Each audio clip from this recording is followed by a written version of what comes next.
ஹாலிடேஸ்னாலே அது நம்ம ஜிடி ஹாலிடேஸ் தான். GT holidays, South India's #1 travel brand. நெஞ்சிற்கினிய நேயர்களுக்கு அன்பிற்கினிய வணக்கங்கள்.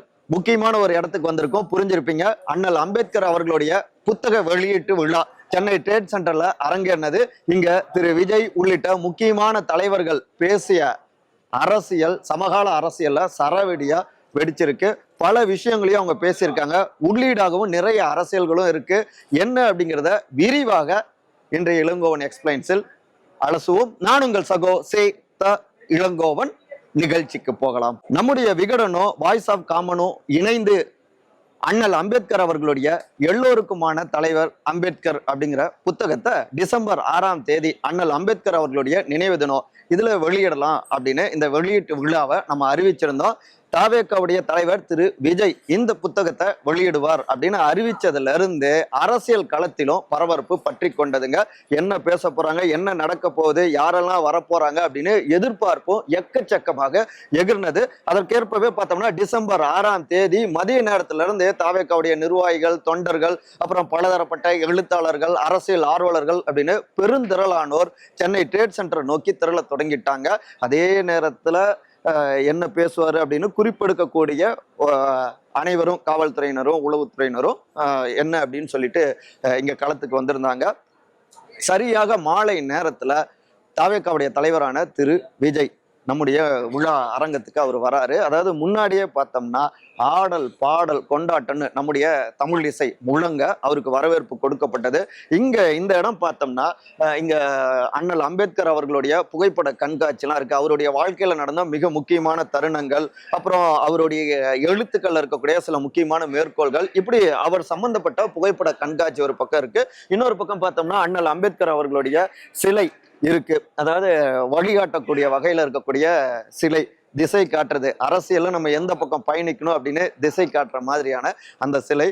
இங்க எல்லாவற்றுக்கும் மரியாதை செலுத்திவிட்டு புகைப்பட கண்காட்சி இருக்கக்கூடிய அரங்கத்துக்குள்ளார வராரு திரு விஜய். அங்க ஒவ்வொரு படங்களையும் பார்த்துட்டு வரலாற்று ரீதியா அந்த காலகட்டத்துல என்ன நடந்தது அப்படின்னும் அருகாமையில இருக்கக்கூடிய எழுத்தாளர்கள்கிட்டயோ அனைவரிடமும் கேட்டு தெரிஞ்சுக்கிட்டாரு. வழக்கமான தன்னுடைய புன்னகையோடு அங்க இருக்கக்கூடிய அந்த அரசியல், சமூகத்துக்கு தேவையான அந்த அரசியலை கூர்ந்து கவனிச்சுக்கிட்டாரு. அடுத்து அவரு எழுத்தாளர்கள், அரசியலாளர்கள்லாம் வந்திருந்தாங்க இல்லையா, அவங்களோட சில நிமிடங்கள் பேசிட்டு நலம் விசாரிச்சுட்டு அடுத்து அரங்கத்துக்குள்ளார நுழைகிறாருங்க. பெரிய அளவுல ஆரவாரம்ங்க. தமிழ் தாய் வாழ்த்தோடு இந்த விழா தொடங்கினது. விழாவில் முக்கியமான தலைவர்கள், அதாவது குறிப்பாக அண்ணல் அம்பேத்கர் அவர்களுடைய பேரனான திரு ஆனந்த் டெல்டும்டே, அதுக்கப்புறம் நீதியரசரான திரு கே சந்துரு, விடுதலை சிறுத்தைகள் கட்சியுடைய வாய்ஸ் ஆஃப் காமன்ஸ் உடைய திரு ஆதவ் அர்ஜுனா உள்ளிட்ட பல்வேறு முக்கியமான தலைவர்கள் மேடையில் அமர்ந்திருந்தாங்க. மேடையில அண்ணல் அம்பேத்கர் அவர்களுடைய புத்தகம் சம்பந்தமான ஒரு ஏவி வெளியிடப்பட்டது. அவை எல்லாவற்றையும் ரசிச்சு பார்த்தாரு விஜய், மேடையில இருந்த தலைவர்களும். அதன் தொடர்ச்சியாக திரு ஆதவ் அர்ஜுனா மைக் பிடிச்சாருங்க. அவருடைய பேச்சுல தந்தை பெரியார், அண்ணல் அம்பேத்கர் அவருடைய கொள்கைகளை, அண்ணா அவங்களுடைய கொள்கைகளை எப்படி அரசியலோடு தான் எடுத்துட்டு வந்தோம், அந்த அரசியல்ல எப்படி ஈடுபாடு வந்தது அப்படிங்கிறத தொடக்கத்துல பேசினாரு. அதற்கடுத்து பேசியது எல்லாமே சமகால அரசியல் பரபரப்புகள் தாங்க. குறிப்பாக மன்னராட்சி ஒழிக்கப்பட வேண்டும் அப்படிங்கிறத அழுத்தம் திருத்தமாக பேசினாரு. இன்னும் ஓப்பனா சொல்லணும் அப்படின்னா கடந்த 2014ஆம் ஆண்டு அப்பதான் அரசியல் களத்துல, தேசிய அரசியல் களத்துக்கு வராரு திரு நரேந்திர மோடி. அப்ப வரப்ப குடும்ப ஆட்சிக்கு எதிராக அவர் களமாடினாரு. முக்கியமாக அவர் பரப்புரையில வெளிப்பட்டது ஊழலுக்கு எதிராகவும் குடும்ப ஆட்சிக்கு எதிராகவும் அவர் பரப்புரை செஞ்சாரு. இன்றைக்கு வரைக்கும் அவர் ஆட்சியில இருந்துட்டு இருக்காரு. சோ அவர் எடுத்துக்கிட்ட அந்த அரசியல் இங்க தமிழ்நாட்டுக்கும் அப்படியே பொருந்தும். மன்னராட்சி முறை இருந்துகிட்டு இருக்கு, அந்த மன்னராட்சி முறை ஒழிக்கப்பட வேண்டும் என்பதுதான் எங்களுடைய கோரிக்கையா இருக்கு. நண்பர் விஜய் அவரு கொள்கை தலைவராக இருக்காரு. அண்ணல் அம்பேத்கர் அவர்களை கொள்கை தலைமையாக ஏற்றுக்கொண்ட ஒருவரா இருக்காரு. நிச்சயமாக இங்க மாற்றங்கள் நிகழும். பிஜேபியை பொறுத்த வரைக்கும் இங்க தமிழ்நாட்டுல 2% ஓட்டுக்கு மேல அவங்களுக்கு கிடையாது. அதே நேரத்துல இங்க முன்ன அவங்க ராமர் கோயில் வைத்து அந்த அரசியலை முன்னெடுத்தாங்க. ஆனா உத்தரப்பிரதேசத்திலேயே எடுபடல. திரு அகிலேஷ் யாதவ் அங்க ஒரு பட்டியல் சமூகத்தை சார்ந்தவர், தலித் சமூகத்தை சார்ந்தவரை பொது தொகுதியில நிறுத்தி வெற்றி பெற்றாரு. பிஜேபியோடைய அரசியலுக்கும் அங்க முடிவு கட்டினாரு. இங்க நம்முடைய தமிழ்நாட்டுல அப்படி ஒரு பொது தொகுதியில பட்டியல் சமூகத்தை சார்ந்தவரை நிறுத்தக்கூடிய ஒரு சூழல் இருக்கா? இப்படி ஒரு கேள்வி இருக்கு. ஒரு தலித் சமூகத்தை சார்ந்தவர் இங்க முதலமைச்சராக ஆக முடிகிறதா?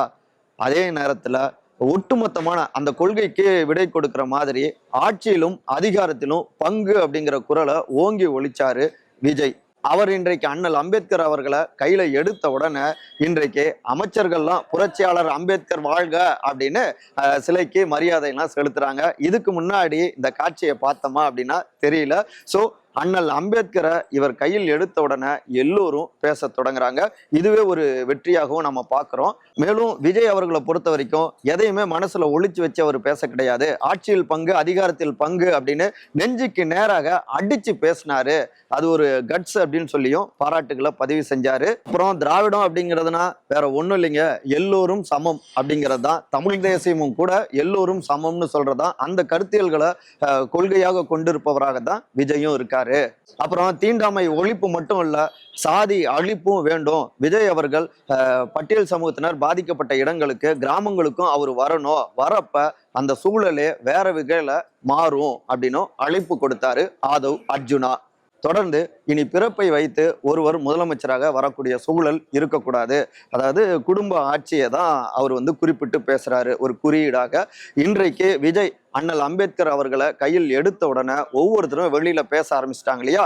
இதுவே இந்த மேடைக்கும் விஜய் அவருக்கும் கிடைத்த ஒரு வெற்றியா இருக்கு. மன்னராட்சி 2026 ஒழிக்கப்படும் அப்படின்னு அவர் அடிச்சு பேச அரங்கம் முழுக்க கர ஒளிங்க. அதன் தொடர்ச்சியாக தந்தை பெரியார், அண்ணல் அம்பேத்கர் ரெண்டு பேரையும் கையில் எடுத்து இணைந்து பயணிக்கணும் அப்படின்னு சொல்லி தன்னுடைய உரையும் முடிச்சாரு ஆதவ் அர்ஜுனா. அதற்கு அடுத்து அண்ணல் அம்பேத்கர், தந்தை பெரியார் இருக்கக்கூடிய ஒரு சிறிய சிலையை பரிசாகவும் திரு விஜய்க்கு அவர் கொடுத்தாருங்க. ஆதவ் அர்ஜுனாவுடைய ஸ்பீச்லயே இந்த அளவுக்கு அரசியல் இருக்குன்னா அடுத்து திரு விஜயுடைய ஸ்பீச் தெரிக்க விட்டுருக்காரு அப்படிங்கிறாங்க தாவேக்காவினர். சுமார் 8:40-45 மணி அளவுல மேடை ஏறினாரு, மைக்க பிடிச்சாரு திரு விஜய்ங்க. அதற்கு முன்னதாக அண்ணல் அம்பேத்கர் அவர்களுடைய எல்லோருக்குமான தலைவர் அம்பேத்கர் என்கிற புத்தகத்தையும் வெளியிட்டாரு. பெரிய கரவொலிக்கு இடையே புத்தக வெளியீடு நடந்தது. அதன் தொடர்ச்சியாக தான் மேடை ஏறினாரு, எல்லோருக்கும் வணக்கம் தெரிவிச்சாரு. அடுத்து தன்னுடைய வழக்கமான வகையில என் நெஞ்சில் குடியிருக்கும் அப்படின்னு அந்த பாணியில தன்னுடைய ஸ்பீச்சை தொடங்கினாரு. லைவ்ல பலருமே பார்த்துருந்துருப்பாங்க. முக்கியமாக அண்ணல் அம்பேத்கர் அவர்களுடைய இளமை காலங்கள், குறிப்பா சாதி ரீதியாக எந்த அளவுக்கு ஒடுக்குமுறைகளை சந்திச்சாரு, ஒரு சில உதாரணங்கள் அவருடைய வாழ்க்கையில இருந்து எடுத்து பேசினாரு. ஒரு முறை அவரும் அண்ணல் அம்பேத்கரும் அவருடைய சகோதரரும் ஒரு மாட்டு வண்டியில பயணிக்கிறப்போ அவர் இந்த ஏரியாவில இருந்து வராங்க அப்படின்னு தெரிஞ்ச உடனே அந்த வண்டியை ஓட்டக்கூடியவர் உங்களெல்லாம் நான் வண்டியில கூட்டு போக மாட்டேன் அப்படின்னு அவர் இறங்கிட்டாரு. அதாவது நீங்க தொட்ட வண்டி தீட்டுப்பட்டுரும் அப்படின்னு சொல்லி இவங்க 2 பேரை தான் அந்த வண்டியை ஓட்டிட்டு போனாங்க.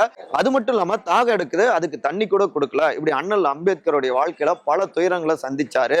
ஆனாலும் வைராக்கியத்தோடு படிக்கணும் அப்படின்னு அந்த மாணவர் இருந்தாரு. பிற்பாடு வெளிநாடெல்லாம் போய் படிச்சு பாரிஸ்டர் பட்டம், அந்த அற்புதமான பட்டத்தையும் பெற்று வந்தவர். இன்றைக்கு நம்ம முன்னாடி கம்பீரமான ஒரு தலைவராகவும் இருக்கிறார் அண்ணல் அம்பேத்கர் அப்படின்னு. சாதி தீண்டாமைய தன்னுடைய அறிவாயுதத்தின் மூலமாக எப்படி அண்ணல் அம்பேத்கர் அடித்து நொறுக்கி இன்றைக்கு நமக்கான ஒரு தலைவராக நிமிர்ந்து நிற்கிறார் என்பதை தன்னுடைய தொடக்க உரையில அழகாக பட்டியலிட்டு பேசினாரு திரு விஜய்ங்க. அதற்கு அடுத்து சமகால அரசியலுக்கு அப்படியே திரும்பினாருங்க. பேசிய ஒவ்வொன்றும் அரசியல் சரவெடி அப்படிங்கிறாங்க தாவேக்காவினர். அண்ணல் அம்பேத்கருடைய பிறந்த தினமான ஏப்ரல் 14 இத ஜனநாயக உரிமைகளுடைய தினமாக நம்ம கொண்டாடணும், கடைபிடிக்கணும். இதை நான் ஒரு வேண்டுகோளாக வைக்கிறேன் அப்படின்னு சொன்னாரு. சுதந்திரம், சமத்துவம் இது எல்லாமே அரசியலுக்கு மிக முக்கியம். ஆனா இன்றைக்கு சமகால அரசியல் எப்படி நடந்துகிட்டு இருக்கு? மக்களுக்கு ஒரு பாதுகாப்பே இல்லை. மணிப்பூர் எடுத்துக்கோங்க, பாதுகாப்பு இல்லாத ஒரு சூழல் இருக்கு. அதை கொஞ்சம் கூட கண்டுகொள்ளாத அரசாக இருக்கு. சரி, அங்கதான் இப்படி அப்படின்னு பார்த்தா இங்க நம்முடைய தமிழ்நாடு எடுத்துக்கிட்டோம்னா இங்கேயும் சமூக நீதினு இத்தனை ஆண்டு காலமாக சொல்றாங்க. ஆனா வேங்கை வயல் போன்ற மோசமான கொடூரங்கள்லாம் நிகழ்ந்திருக்கு சாதிய அடிப்படையில வைத்து.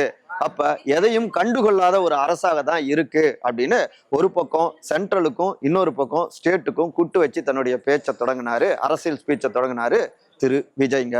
நம்முடைய தமிழ்நாட்டுக்கு மக்களுக்கு பாதுகாப்பு கொடுக்கக்கூடிய, உண்மையாக மக்களை நேசிக்கக்கூடிய ஒரு அரசாங்கம் தேவை அப்படின்னு சொல்லிட்டு சில நிமிடம் நிறுத்துறாரு. தன்னுடைய கைகளை வழக்கமான வகையில உயர்த்தி காட்டுறாரு. இங்க கரவொடி அவங்களுடைய அந்த அர்த்தம் புரிஞ்சிருச்சு அப்படிங்கிறாங்க. அப்புறம் இங்க சம்பிரதாயமாக மழையில நின்று தண்ணியில நின்ன மாதிரி ட்வீட் போடுறது, சம்பிரதாயமாக சில உதவிகள் செய்யறது, இந்த மாதிரிலாம் எதுவுமே இப்படிதான் நடந்துட்டு இருக்கு, என்ன பண்றது அப்படின்னு சமகால அரசியலுக கூட்டு வச்சும் பேசினாரு விஜய்ங்க. அதற்கடுத்து சமூக நீதி அது இதுன்னு பேசிட்டு கூட்டணிக்காக சில கணக்குகள் போட்டு சிலர் வந்து செயல்பட்டுக்கிட்டே இருக்காங்க. அது மட்டும் தான் அவங்களுடைய டார்கெட்டா இருந்துட்டு இருக்கு. 200 டார்கெட் இலக்கு வைத்து அப்படியே இருமாப்போடு அவங்க போயிட்டு இருக்காங்க. இது கெத்து அப்படின்னு சொல்லிட்டு நீங்க போயிட்டு இருக்கீங்க.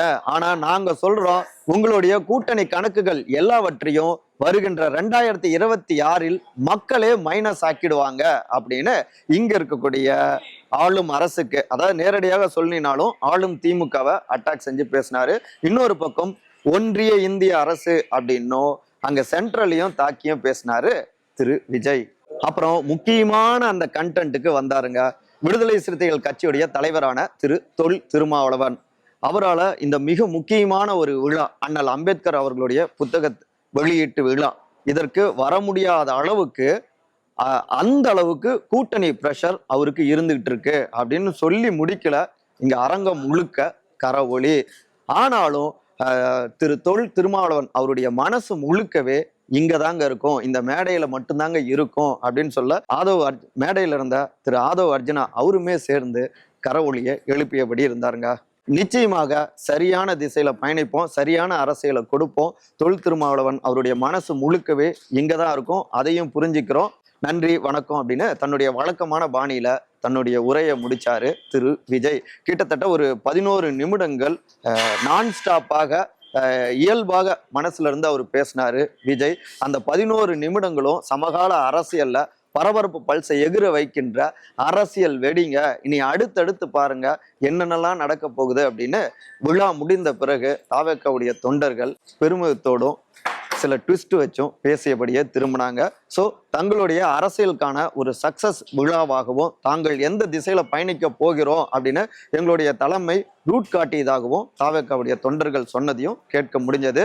இன்னும் நிறைய தகவல்கள்லாம் இருக்கு, நம்முடைய அடுத்தடுத்த காணொலிகள்ல விரிவாக பார்க்கலாம். சுதந்திரம், சமத்துவம், சகோதரத்துவம் எல்லோருக்கும் எல்லாம் கிடைக்க வேண்டும் அப்படின்னு தான் தன்னுடைய ஆயுட்காலம் முழுக்கவே பாடுபட்டவர் அண்ணல் அம்பேத்கர்.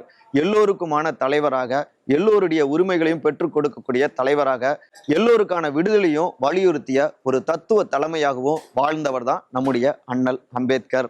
மற்றபடி இதே போன்ற அரசியல் சார்ந்த காணொலிகளுக்கான விகடன் டிவியை சப்ஸ்கிரைப் பண்ணுங்க. மறக்காம உங்களுடைய சிறந்த கருத்துக்களை கருத்துரை பகுதியில் வந்து பதிவு செய்யுங்க. இந்த விழா குறித்த உங்களுடைய கருத்துக்களை தவறாம பதிவு செய்யுங்க. அனைவரும் அன்பால் ஒருங்கிணைந்திருப்போம். நன்றி, வணக்கம். ஹாலிடேஸ்னாலே அது நம்ம ஜிடி ஹாலிடேஸ் தான். GT Holidays, South India's #1 travel brand. You know you are special when you're with GT Holidays.